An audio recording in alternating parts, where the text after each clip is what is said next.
നമസ്കാരം. സ്നേഹം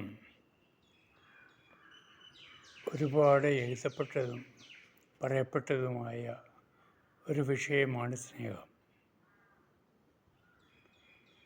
പറഞ്ഞ് അതിൻ്റെ അർത്ഥതലങ്ങൾ മാറിപ്പോയിട്ടുണ്ട്. യഥാർത്ഥത്തിൽ എന്താണ് സ്നേഹം? ആദ്യമായി, സ്നേഹം ഒരു വികാരമല്ല. ദയ, കാരുണ്യം, ദേഷ്യം, വെറുപ്പ് ഇവയൊക്കെ വികാരങ്ങളാണ്. ഇവയെല്ലാം വരുന്നത് മനസ്സിൽ നിന്നാണ്. സ്നേഹം ഉത്ഭവിക്കുന്ന മനസ്സിൽ നിന്നല്ല, അത് മനസ്സിൻ്റെ അപ്പുറത്ത് നിന്നാണ്. എവിടെ നിന്നാണെന്ന് നമുക്ക് പിന്നീട് കാണാം. ഒരു പുരുഷന് സൃഷ്ടിക്കപ്പെട്ടപ്പോൾ അവൻ പൂർണ്ണനായിട്ടല്ല സൃഷ്ടിക്കപ്പെട്ടത്. സ്ത്രീയിലാണ് അവൻ്റെ പൂർണ്ണത. അതുപോലെ സ്ത്രീയും ആ പൂർണ്ണതയ്ക്കായുള്ള അന്വേഷണമാണ് ആകർഷണമായി അനുഭവപ്പെടുന്നത്. ഒരു ആൺകുട്ടിയും പെൺകുട്ടിയും പരസ്പരം കണ്ടുമുട്ടുന്നു.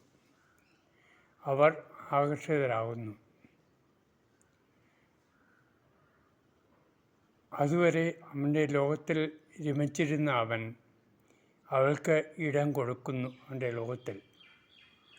അതുപോലെ അവളും ആ ഇടം അവൻ്റെ ലോകത്തിൽ അവൾ കൂടുതൽ കണ്ടുപിടിക്കുന്നു.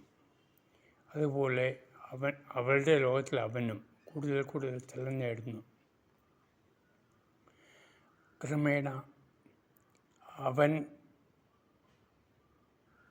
അവൻ്റെ ലോകത്തിൽ അവൾ മാത്രമായി. അതുപോലെ അവളുടെ ലോകത്തിൽ അവൻ മാത്രവും. അവിടെ ശരീരങ്ങൾ അപ്രസക്തമാകുന്നു രണ്ടുപേരുടെ. ഇതാണ് സ്നേഹം, ഇതാണ് പ്രണയം.